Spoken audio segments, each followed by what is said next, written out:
Class 9 gravitation गुरुत्वाकर्षण में ये बताया जा रहा है। एक्सरसाइज न्यूमेरिकल है, क्वेश्चन आंसर ये बताया जा रहा है। ये प्रश्न है कि एक वस्तु मीनार से गिरकर 5 सेकेंड में धरती पर आ गिरती है।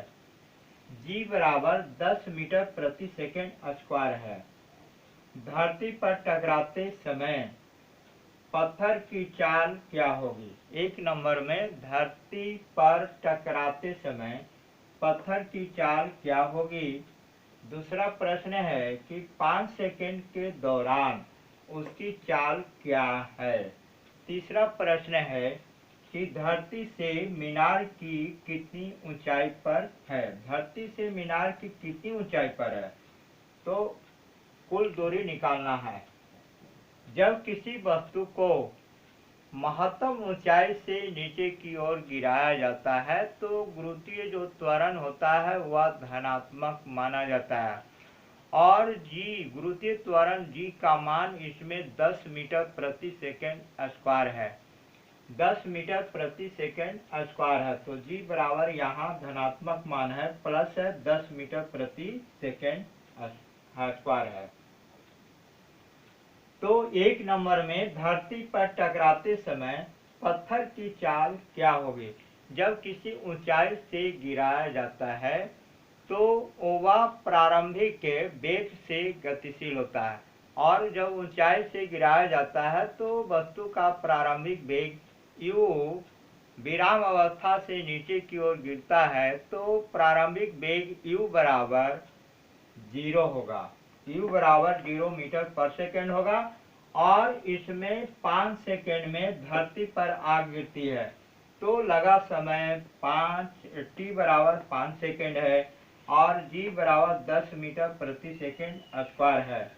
तो पहला गति समीकरण है, जब किसी वस्तु को ऊंचाई से नीचे की ओर गिराया जाता है तो वस्तु का जो वेग है, वेग निकालने के लिए पहला गति समीकरण है v बराबर u प्लस जी टी, क्योंकि एक जगह पर g काम करेगा और जब ऊपर से नीचे की ओर गिराया जाता है तो g धनात्मक होता है, इसलिए समीकरण v बराबर u प्लस जी टी होगा और u का मान 0 बैठाएंगे और g बराबर 10 है और t बराबर 5 है, तो 10 गुने 5 से 50 होगा और 0 में 50 जोड़ेंगे तो 50 मीटर प्रति सेकेंड होगा। ये वस्तु की जो चाल होगी, जो धरती से टकराने के बाद उसकी जो चाल है वह अंतिम वेग होगा, वह 50 मीटर प्रति सेकेंड। ये आंसर ज्ञात हुआ।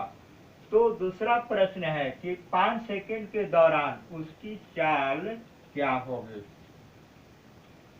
5 सेकेंड की दौरान उसकी चाल क्या होगी, तो उसकी औसत चाल निकालना है।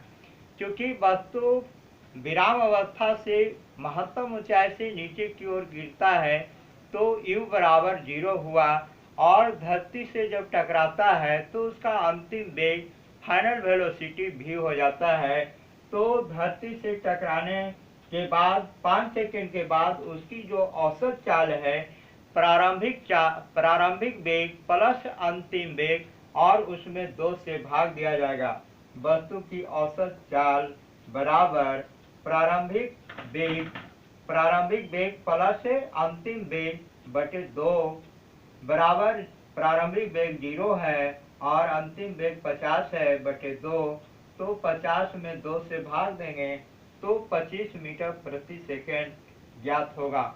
तो 5 सेकेंड के दौरान वस्तु की जो औसत चाल होगा वह 25 मीटर प्रति सेकेंड। ये आंसर ज्ञात हुआ। तीसरा प्रश्न यह है कि धरती से मीनार कितनी ऊंचाई पर है। धरती से मीनार कितनी ऊंचाई पर है, तो h निकालना है या s निकालना है। s और h कुल ऊंचाई माना जाता है। तो जब ऊंचाई से नीचे गिराया जाता है तो द्वितीय गति समीकरण s बराबर ut plus half G T square होता है। s बराबर ut plus half G T square. u का मान 0 है, t का मान 5 सेकेंड है, तो 0 गुने 5 होगा। इसके बाद हाफ GT² है, तो 1/2 जी का मान 10 है, तो 1/2 गुने 10 और t² है 5 का स्क्वायर, तो 0 प्लस हाफ जी का मान 10 गुने 5 का स्क्वायर 5 गुने 5 होगा, और 2 से कटाएंगे तो 5 दूनी 10 होगा, तो 0 प्लस 5 गुने 5 गुने 5 होगा, 5 पचे 25 पचे 125, 125 में अगर 0 जोड़ेंगे तो 125 मीटर होगा। अर्थात धरती से मीनार की ऊंचाई 125 मीटर ये ऊंचाई ज्ञात किया गया। धरती से मीनार की ऊंचाई 125 मीटर ज्ञात हुआ, ये इसका आंसर ज्ञात हुआ।